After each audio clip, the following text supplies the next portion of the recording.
She kept smiling, even when the cameras were off, even when the makeup came off, even when the pain didn't. But now, it's too late to hide. Is the Princess of Wales, our beloved Catherine, really dying? And if she is, why did the palace wait until now to finally admit it? The world stopped for a moment when the news alert hit.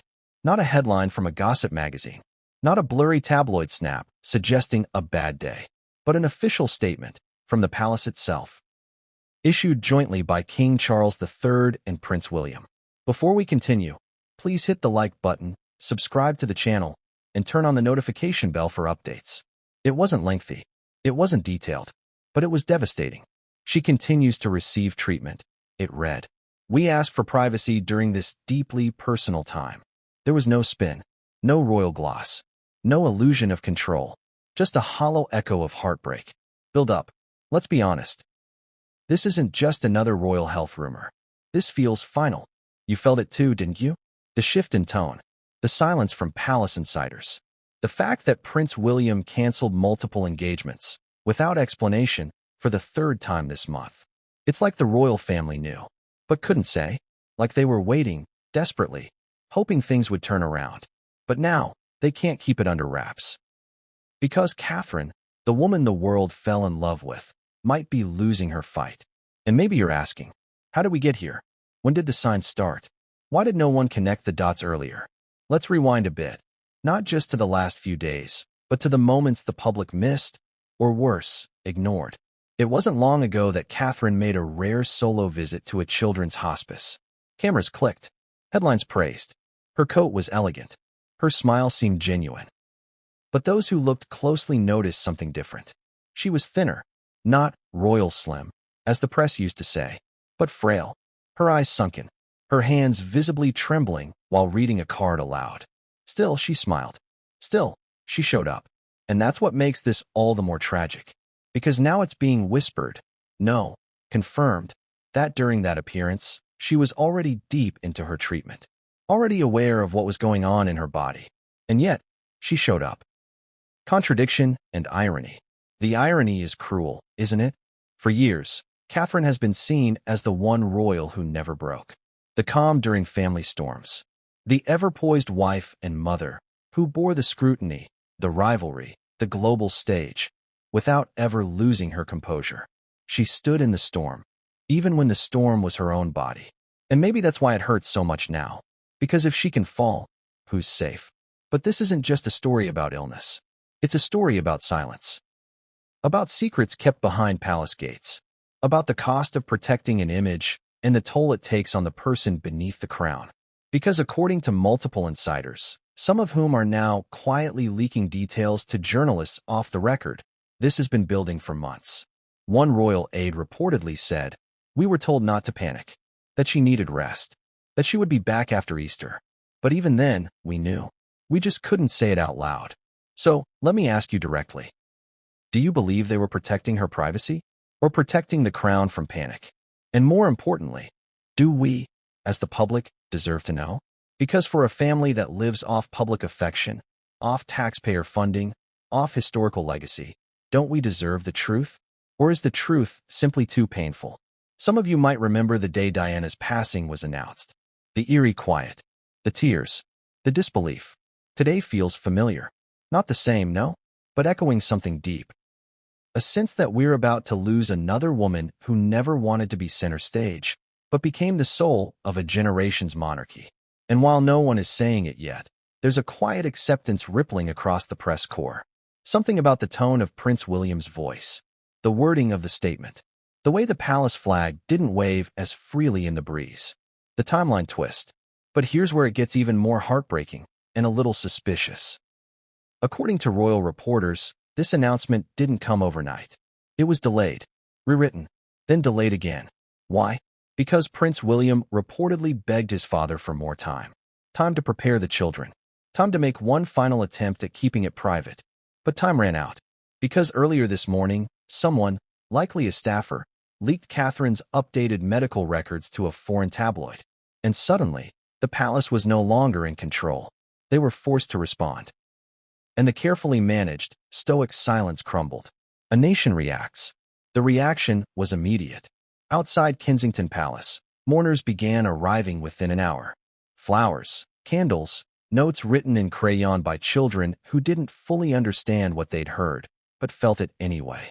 Across social media, hashtags like hashtag pray for Catherine, hashtag Princess of Hope, and hashtag the People's Queen trended globally within minutes. Even celebrities, many who normally avoid royal commentary, posted tributes. Emma Watson, David Beckham, even Elton John. Because this wasn't just another royal update. This was a cry for help. A national heartbreak unfolding in real time. The unsaid words. But here's the cruelest part of all. Not once did the statement use the word cancer, or terminal, or dying. And yet it was all there. Between the lines. In the long pauses. In the tears William barely blinked away as he stood beside his father. Even King Charles, no stranger to press manipulation, looked fragile. His voice cracked on the word treatment. For a man who has endured scandal, divorce, protest, and media war, that says a lot. A promise broken? There's one more layer. Before her marriage, before her children, even before her title, Catherine made a vow. Not in a chapel, but in an interview. I want to be a steady hand, she said. Someone people can count on. And hasn't she been? Through the chaos of Megxit, through the scandals of Andrew, through the passing of the Queen and the coronation of a new king. She has always been steady. And now she's fading. The one sentence that shattered everything. A senior royal aide reportedly whispered something to a BBC journalist that was never aired. But it leaked online within hours. She has weeks, not months, for words. But they don't just break the news. They break the heart. But what happened inside that palace, behind the scenes, in the hours before the statement was released, would leave the world stunned. Because something happened that morning. Something so intense, so private, so unlike anything we've seen before, that it nearly stopped the announcement altogether. And it started with a midnight knock and a call from Windsor Castle. Why was a royal guard, known for his discipline and silence, seen running, not walking, through the west wing of Kensington Palace at 12:47 a.m.? And why, just 19 minutes later, were 3 private doctors escorted in through the rear service entrance, with no lights and no press? What happened in those shadowy corridors that night wasn't just a medical emergency. It was a reckoning. Because the first whisper wasn't about Catherine's illness. It was about whether the monarchy was about to lose its future queen and its most beloved face, before anyone was ready to admit the truth. The knock heard round the palace. It began with a knock. Not on a door. On a window. A sharp, calculated tap-tap-tap on the glass panel just beside the Queen's former sitting room, now part of Catherine's private quarters. A butler, 2 weeks into his new assignment at Kensington, reportedly opened the curtain with a frown. What he saw made him freeze. A royal guard, pale, out of breath, clutching a device in his hand. Not a radio, a phone, his own. That, in itself, was enough to set off internal alarms. Royal guards are forbidden from using personal phones while on duty. They are trained to suppress panic, trained to move in measured steps. But this man was panicking. And it wasn't just fear. It was urgency. He was waving the phone toward the butler like it was a weapon. Or worse, a countdown. The butler opened the window. The guard leaned in and whispered just one line. She's not responding. That's it. 3 words. But in a palace that lives by protocol and breathes on secrets, 3 words can shake the entire house. She's not responding. The phone call from Windsor. Just as the butler turned to call the palace physician on staff, the landline rang. It rarely does anymore. Everything is digital. But certain lines are kept analog, old school, impossible to hack, reserved for emergencies that require absolute confidentiality. Windsor Castle. The voice on the other end? Queen Camilla's personal assistant. Is Prince William awake? She asked. No, Your Grace, the butler stammered. He needs to be. Now. The king's en route. Click. No explanation. No follow-up. Just one royal directive that could only mean one thing. Something was happening to Catherine, and it was worse than anyone had expected. The tension behind closed doors. Now you might ask, why such secrecy? Why the back door? Why avoid the palace physicians already stationed at Kensington? The answer is chilling. Because according to an off-record statement leaked by an aide to a European media outlet, Catherine had requested that in the event of an emergency, Certain medical staff were not to be notified until after a specific protocol was followed. That protocol? 3 private specialists, one of whom had treated her mother, one of whom had been flown in from Geneva weeks earlier under the guise of consulting on royal wellness practices. And the third? A neurologist based in Sweden. This wasn't about a cough or a fainting spell. This was a terminal care protocol, a hush-hush system only deployed when someone is in the final stage of a critical diagnosis and trying desperately to maintain dignity and privacy. But something had gone wrong, because Catherine hadn't picked up her scheduled 11:30 p.m. secure video call, and her wearable monitor, a discreet medical device hidden in her bracelet, had sent a pulse drop alert. This wasn't just a scare. This was the beginning of the end. The whisper reaches the staff. Now, here's where things get strange. Most palace staff are trained to keep quiet. They live in silence, obey without questions, and keep royal gossip at bay. But that night, the silence broke. One of the kitchen assistants reportedly burst into tears. She wasn't even near Catherine's wing, but someone had told her what was happening. Not in full, just enough. She's not waking up. That phrase, passed in hushed tones from one hallway to the next, morphed within hours into an unspoken understanding. No one said the word. No one had to. They all knew. Catherine wasn't just sick. She was dying. The guard who spoke too loudly, one royal protection officer, later placed on temporary leave, was overheard saying in the staff break room, "It's happening. This is what they trained us for." A chilling phrase. But what does that mean, what they trained us for? Because now, more than one whistleblower has come forward to say that high-level royals are required to conduct annual death rehearsal protocols, not just for monarchs, but for heirs, spouses, and yes, even the Princess of Wales. These rehearsals include securing the palace, preparing a media strategy, mobilizing mental health teams for the children, and most hauntingly, writing the eulogy in advance. Is it possible that Catherine's passing has already been prepared for, even if not emotionally accepted? And if so, what did they already know, weeks before we were told anything? William's collapse in the hallway.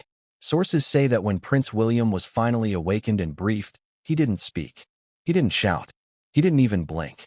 He simply stood up, walked 5 steps toward the hallway, and collapsed onto his knees.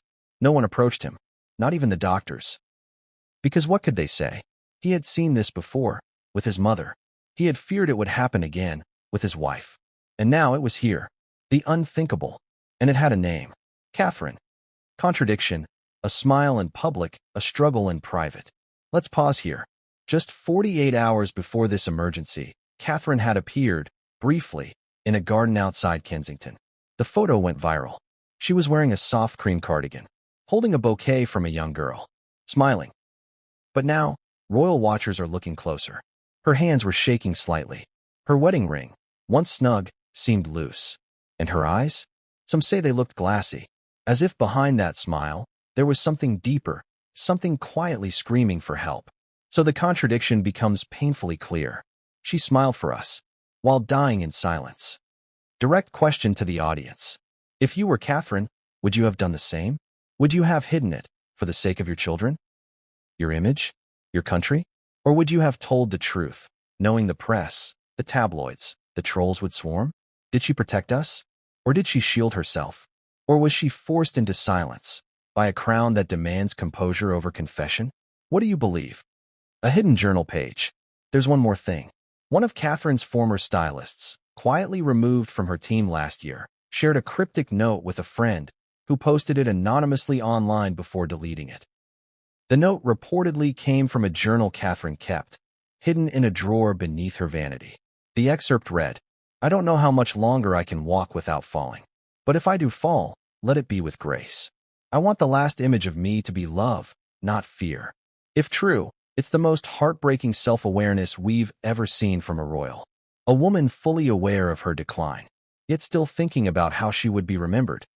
But that night, after the doctors arrived, something even more shocking occurred, because just as they entered her room, the lights in Kensington Palace flickered, not once, but 3 times, and that signaled something, something only the most senior royals understood, because within 60 seconds, King Charles's motorcade changed course, and the royal helicopter, scheduled to land in Windsor, was rerouted straight to Kensington.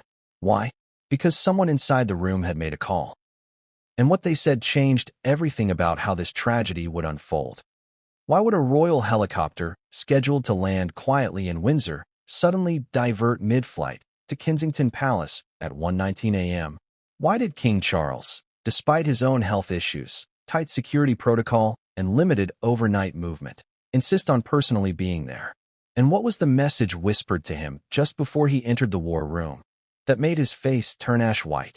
Because this wasn't just a medical emergency. It was a royal crisis. And in that moment, the king wasn't just a father-in-law. He was a monarch on the verge of losing his greatest asset, the woman who held the entire royal image together. The helicopter that broke protocol. In over a decade of palace watch, few things stand out as clearly as the time King Charles violated night-flying protocol. By law and tradition, senior royals do not travel together by helicopter at night. Visibility is poor, security is thinner, risk is higher. But at exactly 1:02 a.m., air traffic records show a private royal aircraft lifting off from Windsor with a coded designation that only applies during national emergencies. At 1:19 a.m., it rerouted. Destination: Kensington Palace. Why? Because the message was clear. Catherine was not stabilizing. And if the worst was about to happen, the king needed to be there when it did. Charles was already dressed. What's even more unsettling is that King Charles wasn't asleep when the call came. Insiders say he was already dressed, sitting in his private study, holding a letter. One aide described him as unmoving, as if waiting for something to confirm the feeling he'd already had. What was that feeling? Guilt? Premonition? Or acceptance? Because many don't realize, Charles was the one who, weeks earlier, insisted Catherine reduce her public duties. Not just as a protective measure, but to avoid the public asking too many questions. He thought it would shield her. Instead, it may have robbed the nation of a final goodbye. The hidden war room beneath Kensington. As Charles's convoy approached Kensington, a secret door was opened beneath the west courtyard. Not visible to tourists, not even known to most staff. It leads down into a secure crisis chamber, what insiders refer to as the vault. This is where plans are made when monarchs fall ill, where press statements are drafted before deaths are announced, where strategies are written for continuity of power should the worst happen. That's where Charles was escorted. That's where Prince William was waiting. And that's where, at exactly 1:26 a.m., the conversation took place that could rewrite the monarchy's future. William versus Charles, the tense exchange. Multiple sources now confirm. The king and his son did not greet each other warmly that night. They didn't hug. They didn't share words of comfort. They argued, not loudly, but intensely. Security officers stationed outside the vault reported raised tones, pacing, and at one point, what sounded like someone slamming a folder down. We don't know everything that was said, but we do know this. William wanted full disclosure. Charles wanted discretion. William reportedly said, "People will find out. We either speak now, or they make it up later." Charles replied, "And what do you want them to know? That we're losing her? That the heart of the monarchy is failing? That there's nothing we can do?" That line, "the heart of the monarchy is failing," it hit differently, because it wasn't just about Catherine's physical heart. It was about her role, her impact, her image as the motherly, composed, beloved future queen consort. She was, in many ways, the emotional center of a family constantly on the verge of unraveling. And now, she was slipping away. The queen that never was? Let's pause and ask. What happens to a royal family when its brightest star disappears? Who steps in? Who takes the emotional weight, the symbolic torch? Camilla? The woman still viewed with skepticism by many? Meghan? Out of the question. Princess and respected, but not positioned. The brutal truth? There is no replacement for Catherine. Which is why Charles's face, when he walked into that war room, wasn't just grief. It was fear, because he saw the future, and it was fractured. The paper on the table. One detail leaked that has left royal watchers shaken. As Charles and William debated next steps, a single sheet of paper reportedly lay on the table between them. It was marked with a royal seal, and it had just 6 lines of text. What was it? A pre-approved press release, prepared over a week earlier, titled, "Her Royal Highness the Princess of Wales." It included the line, "It is with profound sorrow that their majesties confirm the passing of." They weren't writing the announcement. They had already written it. All that was left was a date, and Catherine's death would trigger its release. Contradiction, a family of secrets versus a nation of emotion. Let's talk contradiction. For centuries, the royal family has operated on discretion. Stiff upper lips.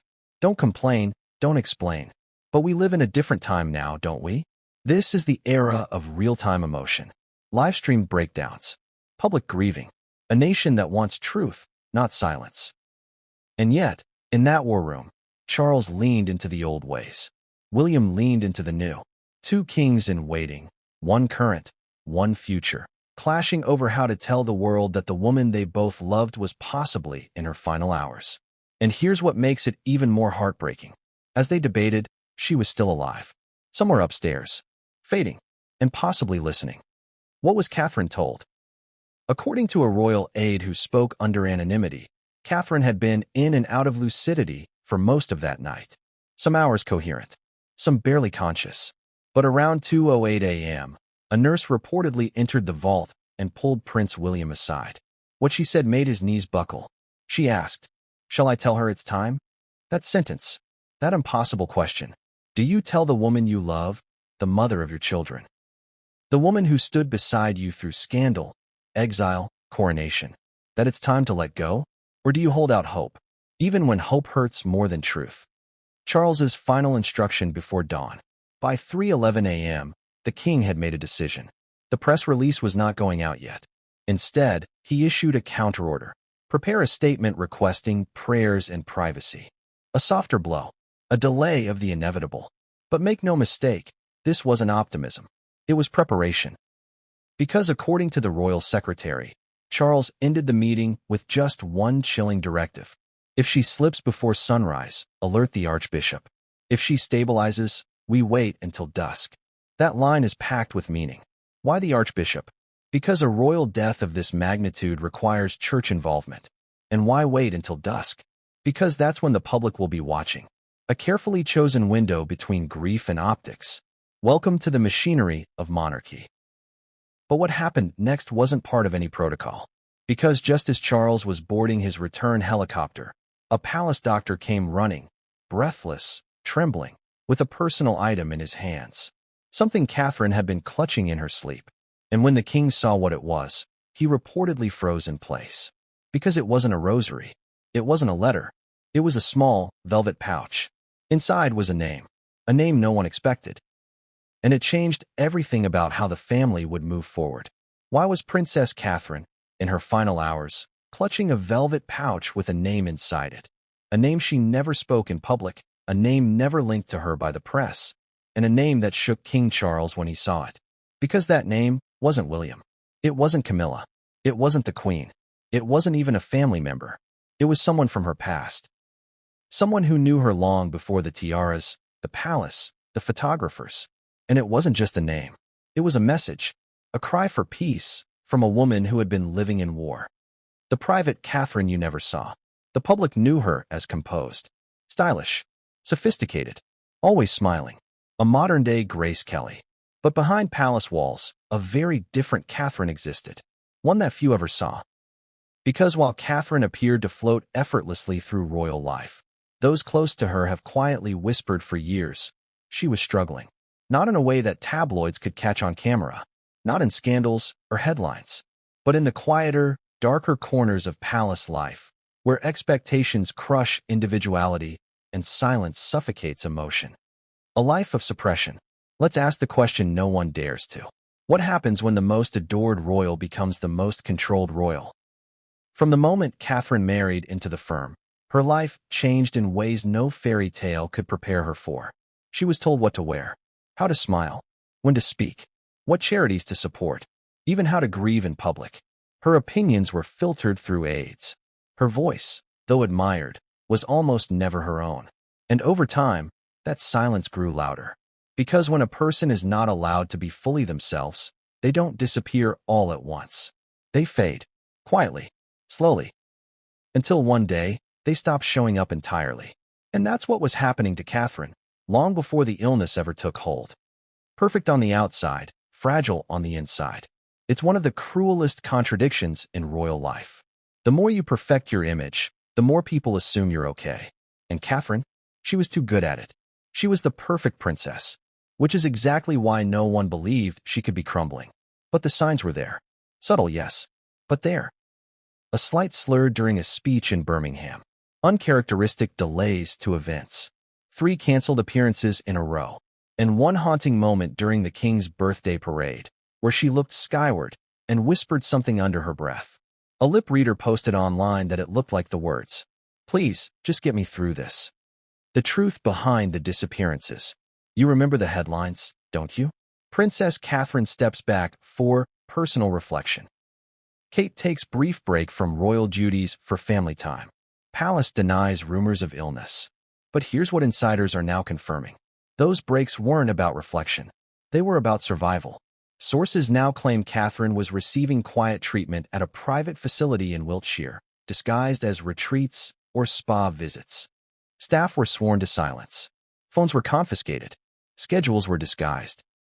Even Prince George, reportedly, believed his mother was visiting a children's hospital to help others. He didn't know.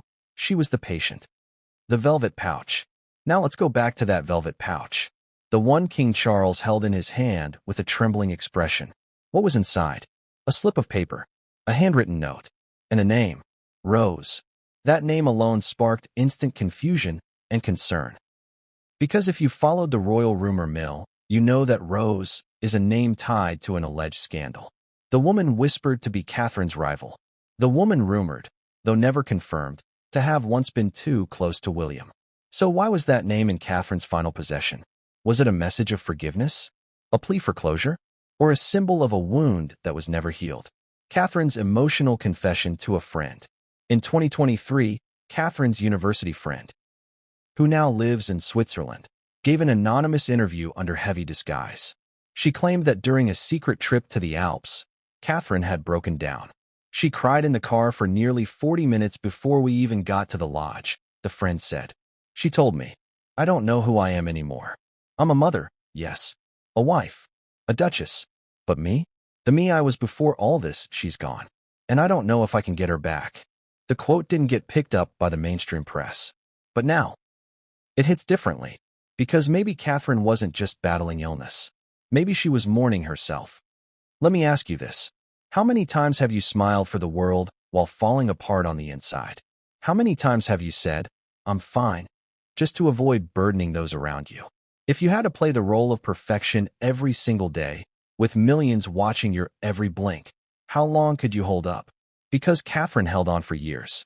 But every mask has its limit. And hers was beginning to crack. The missing diary entry. Now here's where the story takes an eerie twist. According to one of Catherine's former aides, the princess kept a small leather diary. Nothing scandalous. Just short entries. Observations. Prayers. Letters never sent. But in March of this year, it vanished. Gone from her vanity drawer.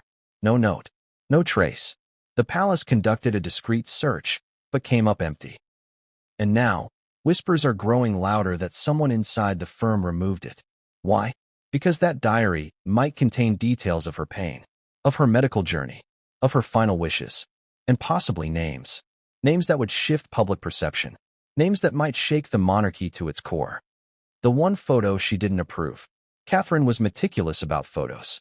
Every published image, every single one, was either approved by her or by her communications team. Except one.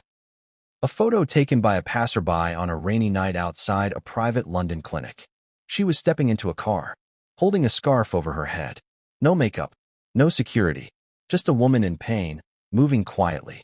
That image was purchased by a European tabloid, but never published. Why? Because legal threats from the palace followed within hours. But some say the photo still circulates in closed forums. And in it, you can see a moment that is pure, unfiltered Catherine. No crown, no smile, just truth. And it's haunting. But if the world had missed all the signs, there was one moment that made them look up. One moment, frozen in a photograph, that went viral not because it was beautiful, but because it was terrifying. Because in that image, seen by millions, something was wrong. Not in the background, not in the lighting, but in her eyes. And what doctors saw when they zoomed in changed everything. What if the truth about Princess Catherine wasn't hidden in the palace, but hiding in plain sight? What if the public had already seen it, without realizing it, in a single photo shared, reposted, and analyzed millions of times? Because that's exactly what happened. A photo meant to celebrate motherhood. A photo that sparked warmth, then doubt, then panic. And when experts looked closer, what they found wasn't a Photoshop fail. It was a red flag, a warning flare hidden in her expression. And for those who knew what they were looking at, it was terrifying. The image that wasn't meant to go viral. March 10th, Mother's Day in the United Kingdom. The official royal accounts posted a smiling photo of Princess Catherine with her 3 children, George, Charlotte, and Louis, perched on a bench in Windsor. At first glance, it was perfect. Golden hour light, matching outfits, a relaxed pose, and most of all, Catherine's smile. Warm, familiar, reassuring. But within hours, people began to notice something wasn't quite right. A button misaligned, a sleeve that looked blurred, Charlotte's hand oddly bent, Louis's fingers slightly faded. Photoshop, people assumed. Maybe a poor edit. Maybe a rushed job by the palace team. The image was quickly flagged by agencies. Reuters, AP, Getty. Each one pulled the photo from distribution with the same note. This image has been digitally manipulated and no longer meets our editorial standards. The palace went silent until Catherine issued a statement. Simple, apologetic. Like many amateur photographers, I do occasionally experiment with editing. I apologize for any confusion. And for a moment, the story seemed to settle. But only for a moment. The eyes that didn't match the smile. Because the real problem wasn't the children's hands, or the jacket seam, or the questionable lighting. It was Catherine's face, specifically her eyes. Body language experts, grief counselors, even medical professionals began chiming in. And what they said was chilling. Her smile isn't reaching her eyes. There's tension in her brow, more than we've ever seen. The corners of her mouth are lifted, but the muscle strain suggests duress. And then came the medical community. A UK-based neurologist posted on X, formerly Twitter. Zoom into the orbital muscle region. Notice the asymmetry around the right eye. That's not just fatigue. That may be a sign of medication-induced muscle weakness. Or worse. The post was deleted within an hour, but screenshots spread like wildfire. And suddenly, the entire narrative shifted. This wasn't about a photo edit. This was about health. And more than that, about deception. The unedited original. What most people didn't know was that the released photo wasn't the only one taken that day. There were several. Some were snapped before the children were positioned. Some showed Catherine walking alone toward the bench. And one reportedly showed her turning toward the camera with her guard down. No smile. No posing. Just her. That version was never released. But according to one palace staff member, it showed something undeniable. She looked lost. Her cheeks were hollow. Her eyes had that sunken, dark-ringed look you see when someone's in long-term treatment. You can't edit that out. So the decision was made. Post a version that looked hopeful. But in doing so, they lit a firestorm. Because the world knew something wasn't right. And now, they had visual proof. A photo meant to reassure. Created panic. The goal of the photo was clear. Reassure the public. Show she was fine. A doting mom. A present wife. The same Catherine. But the result? The opposite. Because the overly staged moment made people more suspicious. It didn't feel authentic. It felt curated, controlled. And when people feel manipulated, they dig. So they analyzed shadows, eye reflections, even metadata, which was mysteriously scrubbed. And what they found, or couldn't find, only fueled more panic. No one knew exactly when it was taken, which meant maybe it wasn't recent. Maybe it wasn't even real. The AI conspiracy theory. Then came the wildest twist yet. A viral thread suggested the image was AI-generated. The theory? That the palace had used machine learning to create a composite likeness of Catherine, based on past images, to simulate her presence. The theory claimed the lighting didn't match natural patterns. The folds in her blouse didn't respond to body curvature correctly. Her hands, especially her wedding ring, looked generated. Most experts dismissed the theory. But enough internet sleuths bought into it. And suddenly, the hashtags shifted again. Hashtag where is Kate? Hashtag is she real? Hashtag the AI princess. It would have been laughable if the stakes weren't so devastating. What the palace didn't expect. In all their attempts to control the narrative, the royal team forgot one thing. People notice details when they care. And Catherine? She wasn't just liked. She was loved. The nation felt connected to her. Like a sister, a friend, a mother figure. So when the smile didn't feel real, it wasn't ignored. It was analyzed to death. And now, the truth was starting to bubble up. Not just in photos, but in palace behavior. Because Catherine hadn't been seen walking, speaking, or waving in any footage for months. Just stills. Edited. Staged. Carefully selected. But never candid. So here's the question. Why would a palace built on tradition, on press control, risk so much over one image? Why not simply say, she's unwell? Why construct a moment, only for it to collapse under scrutiny? Was it pride? Was it fear? Or was it something darker? Something they didn't want us to see until it was too late? What do you think? Did they protect her legacy? Or hide her suffering? The global reaction. Within 48 hours of the photo fiasco, global news outlets started publishing op-eds. Whereas Catherine, royal silence isn't comforting, it's chilling. Kate deserves transparency.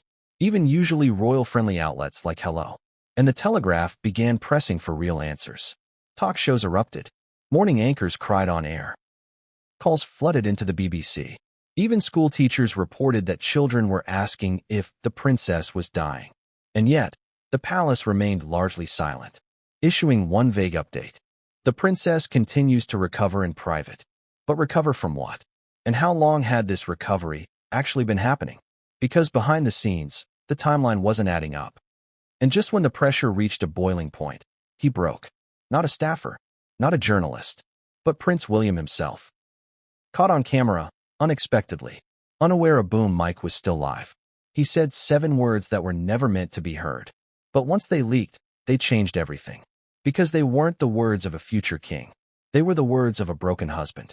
And they confirmed the one thing the palace had tried desperately to deny. How much grief can a man hide when the entire world expects him to smile?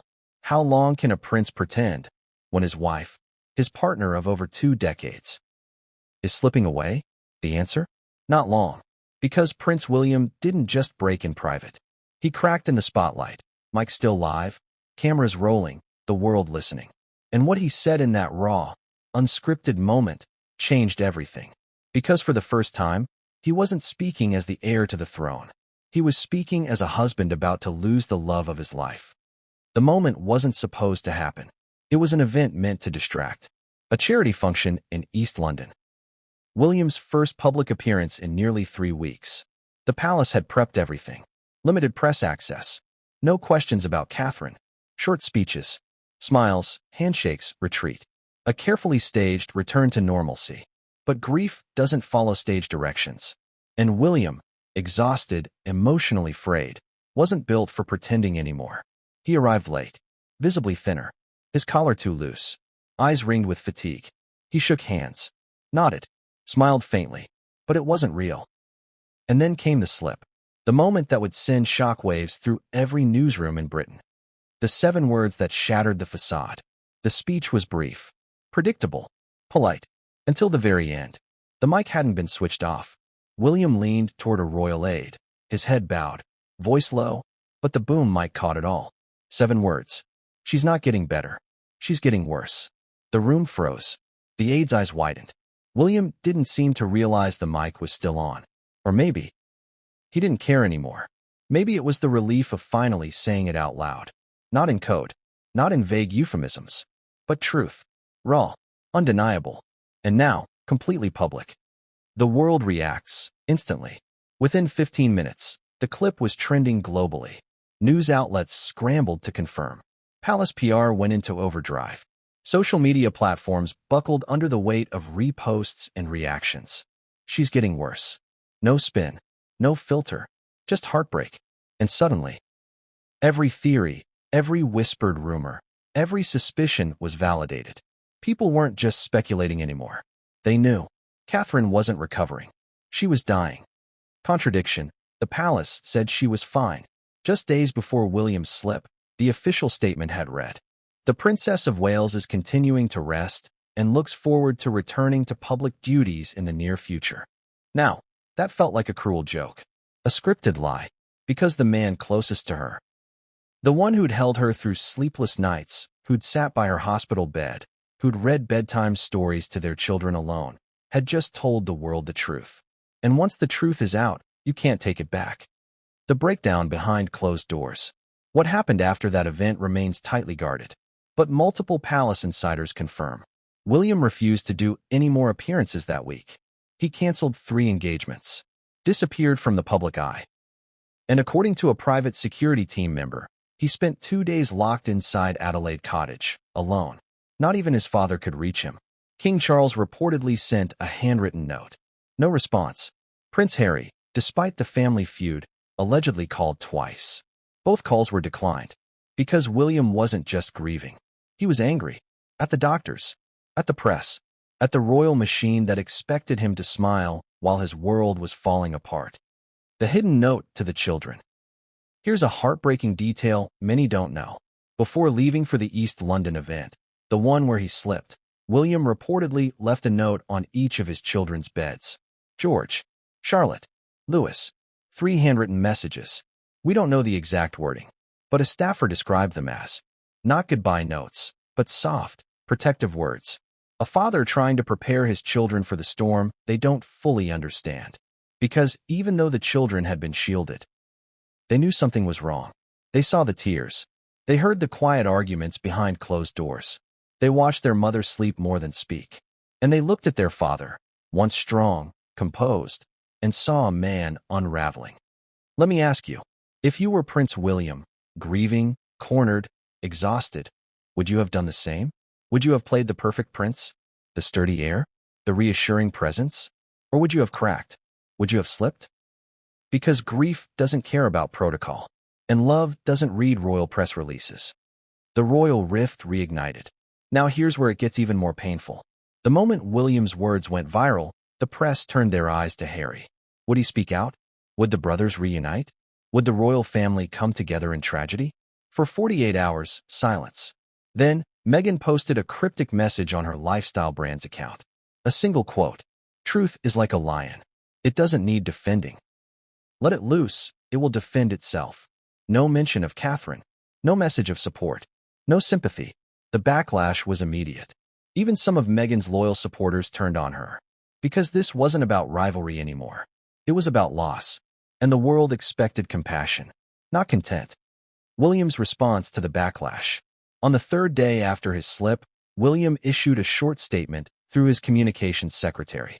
It read, I regret the microphone caught private words. But I do not regret speaking them. My wife is the strongest person I know, and I owe it to her to speak with honesty. That was all. But it was enough. Because it wasn't the statement of a future king hiding behind advisors. It was the voice of a man choosing authenticity over spin. And for many, it made him more human than ever. The heartbreaking ritual. There's one final detail from that week that very few people know. A royal maid, on condition of anonymity, shared that every night, before leaving Catherine's room, William performs the same ritual. He kisses her forehead, adjusts her pillow, places her wedding ring on her bedside table, because her fingers are too thin now to wear it comfortably. And then he whispers the same phrase. I'll see you in the morning. Even when he doesn't know if there will be a morning. Even when the doctors tell him to prepare for the worst. He still says it. Because hope, no matter how thin, is still hope. But what William didn't know is that just hours after he walked out of that charity event, his voice echoing across the internet, something was happening back at Windsor. A confrontation. One Charles didn't expect. Because a senior royal, furious over the cover-ups, the contradictions, the press manipulation, walked into the king's private quarters with a folder. Inside, a document so shocking, so disruptive, that the entire strategy around Catherine's condition was forced to change. And it all came from inside the family. What happens when the monarchy's biggest secrets don't leak through tabloids, but from behind palace doors? What if the person who forced King Charles to face the truth wasn't a journalist, an aide, or a rogue doctor, but a fellow royal? Someone who'd had enough of silence, enough of the lies, enough of watching a woman die while press officers drafted photo captions. Because that's exactly what happened in the early hours of a foggy Wednesday morning at Windsor Castle. And what was in that folder would unravel the carefully constructed illusion around Princess Catherine's condition and force the palace into a choice they never wanted to make. The senior royal who broke ranks. She's often called the Iron Woman of the monarchy. Stoic, steely, rarely emotional. But when Princess Anne stormed into King Charles's private study at 6:42 a.m. that morning, aides say they saw something they'd never seen before. Tears. Not streaming. Not sobbing. Just there. And that alone was terrifying. Because if Anne, the most unshakable figure in the entire royal ecosystem, was crying, something was very, very wrong. She didn't knock. She didn't wait. She simply opened the door, tossed the folder onto Charles's desk, and said, "This is on you now." What was in the folder? Inside that navy blue folder, marked with the royal seal, were 3 documents, each one devastating in its own right. Document 1. A transcript of private correspondence between a senior Kensington physician and the Foreign Office. The language was clinical until the final line. "In my medical opinion, Her Royal Highness may not survive the summer." Document 2. A detailed press timeline. A spreadsheet, labeled Media Strategy, May through July. It included pre-approved headlines, suggested tweets, drafted Instagram captions, even a placeholder for a final photograph. All of it choreographed. As if her death was a campaign. Document 3. A personal note, handwritten by Catherine. Signed and dated 3 months prior. "If I cannot speak for myself, let this be my voice. Tell them the truth. Let my children know I was never afraid, only silenced." Charles's reaction. When King Charles read the final note, his hands reportedly began to tremble. He didn't speak, didn't blink, just kept rereading the words again and again, and stood in front of him, unflinching. "We've all played our parts in this lie," she said, "but I won't play it anymore." It was the closest thing to a mutiny the king had faced since his coronation, and it came not from the press, not from Harry, not from scandal, but from his sister, the woman who had stood beside him through divorce, scandal, abdication threats, and more. And now, she was done being silent. Contradiction, tradition versus truth. Charles had always believed in the power of control. Manage the press. Protect the institution. Delay the storm, even if you can't stop it. But Anne, she believed in duty. And in that moment, her duty was to Catherine. Not the crown, not the headlines, not the illusion. Because what good is a monarchy that prides itself on stability when it cannot even admit the truth about the woman holding it together? And reportedly told the king, "They've already lost trust in us. Do you want them to lose respect too?" She wasn't wrong. After William's emotional mic slip, the public had grown restless. Protests weren't forming yet, but pressure was mounting. Online petitions, editorials, even members of parliament demanding transparency. And now, with that folder sitting in front of him, Charles realized something devastating. He wasn't leading anymore. He was reacting. And worse, he was losing. The king's dilemma. Charles faced a choice. Continue the cover-up. Issue another vague statement. Distract with engagements. Keep spinning. Tell the truth. Reveal that Catherine's condition was terminal. Prepare the public for grief and brace for fallout. Neither option was clean. Option 1 bought time, but cost trust. Option 2 restored integrity, but risked chaos. And hovering in the background was the one factor no advisor dared speak aloud. Camilla. Because any shift in public affection from Catherine to Camilla would be met with outrage. The monarchy could not afford that war. Not now. Not with the world watching. Direct question to the audience. So here's the question. If you were King Charles, what would you do? Would you protect the institution? Or protect the truth? Would you preserve the image of control? Or risk it all for transparency? And most painfully, would you listen to your sister? Or stay the course? Because sometimes, doing the right thing isn't about protocol. It's about courage. The decision. Charles reportedly stood up, walked to the window overlooking the Windsor Gardens, and whispered, "Then let it be her words, not ours." He turned to Anne. "Prepare the broadcast." Those 4 words were all she needed. Because the broadcast had already been prepared, not by the palace, but by Catherine herself. The hidden footage. Weeks earlier, Catherine had recorded a message. Alone. No glam team. No palace script. Just a simple camcorder. She had asked, and to keep it safe. To only release it when the silence became a lie. And now, the lie had grown too loud. And nodded. She made the call.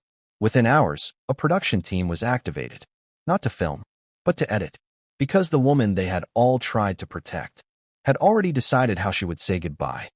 But just as preparations began for the release of Catherine's final message, another letter arrived. Not from within the UK. Not from a royal aide.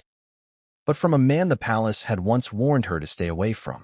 A man she had written to in secret for years. His message? 6 words. Don't release the video. Not yet. And what he revealed next left Princess and reeling. What if Catherine left behind more than just a goodbye video?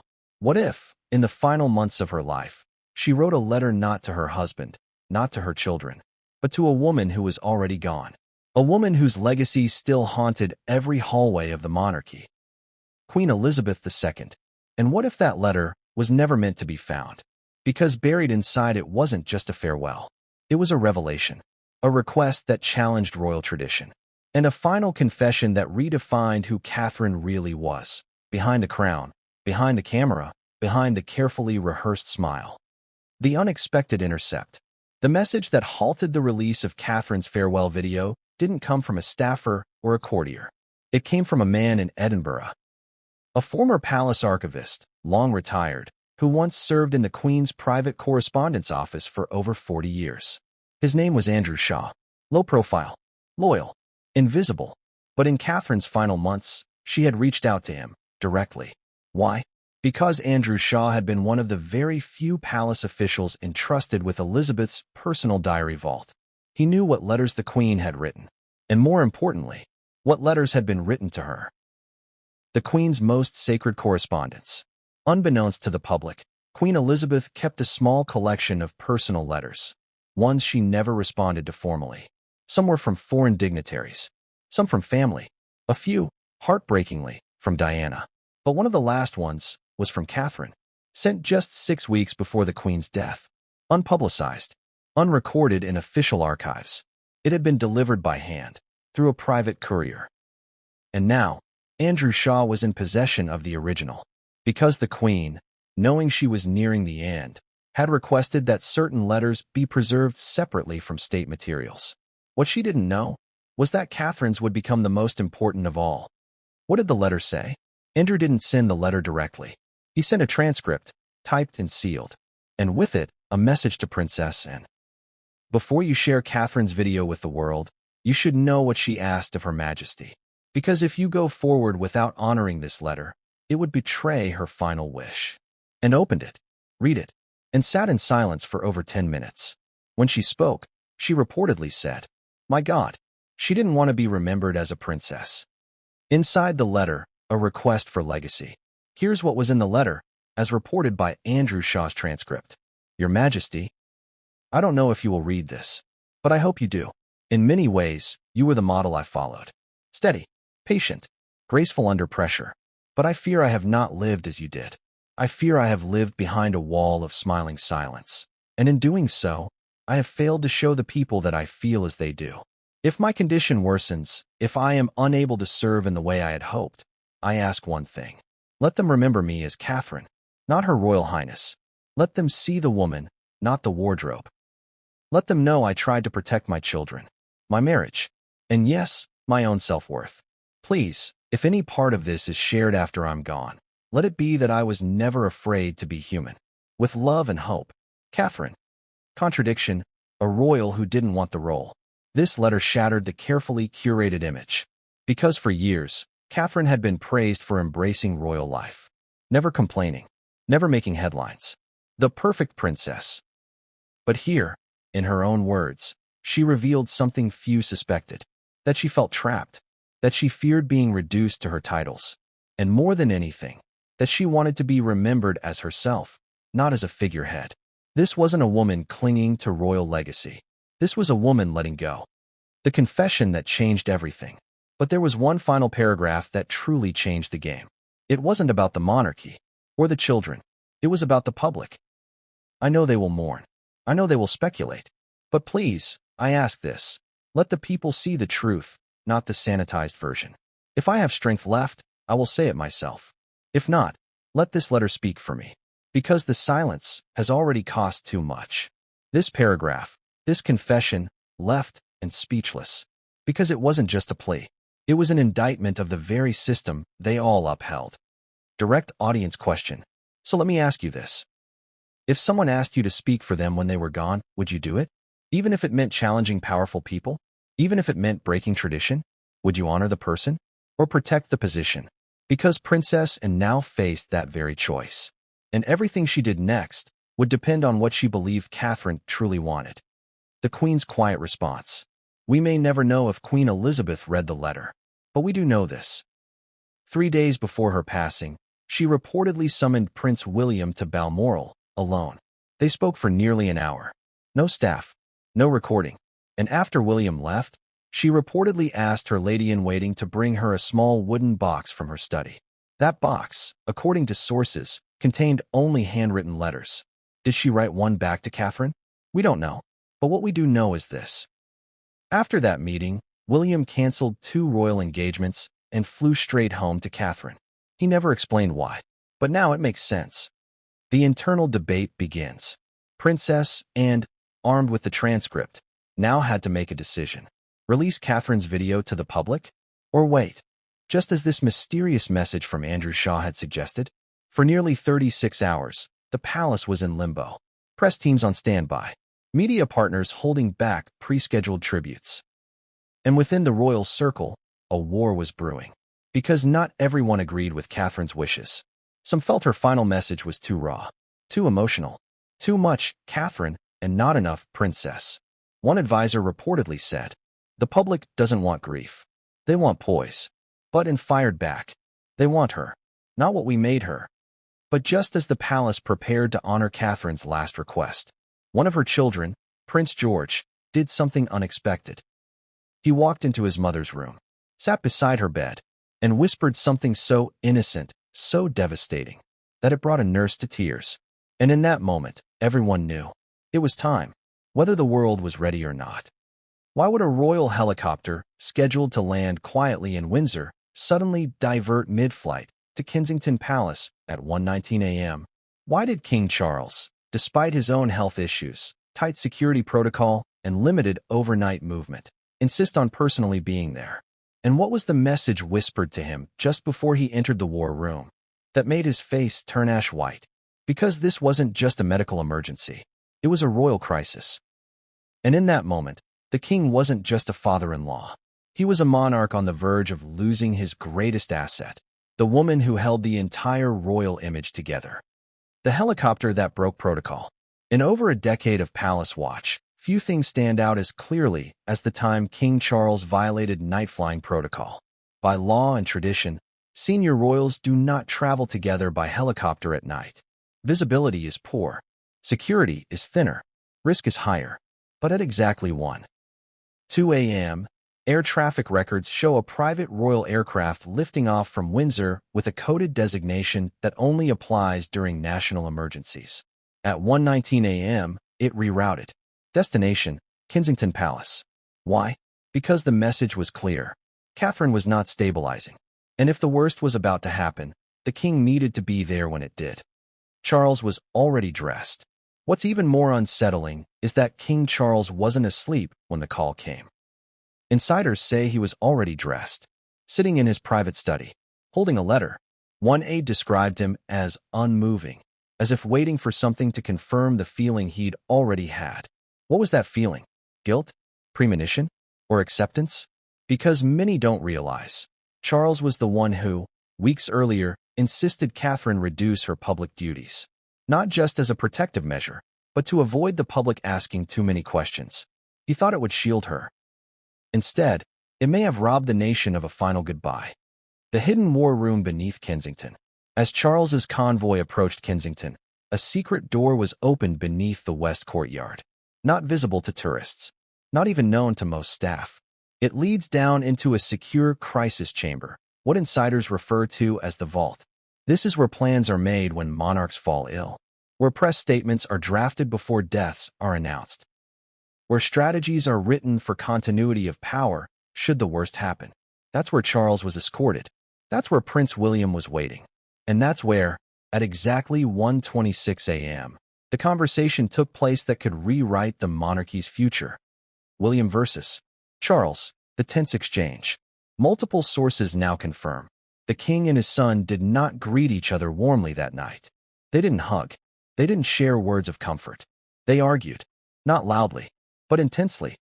Security officers stationed outside the vault reported raised tones, pacing, and at one point, what sounded like someone slamming a folder down.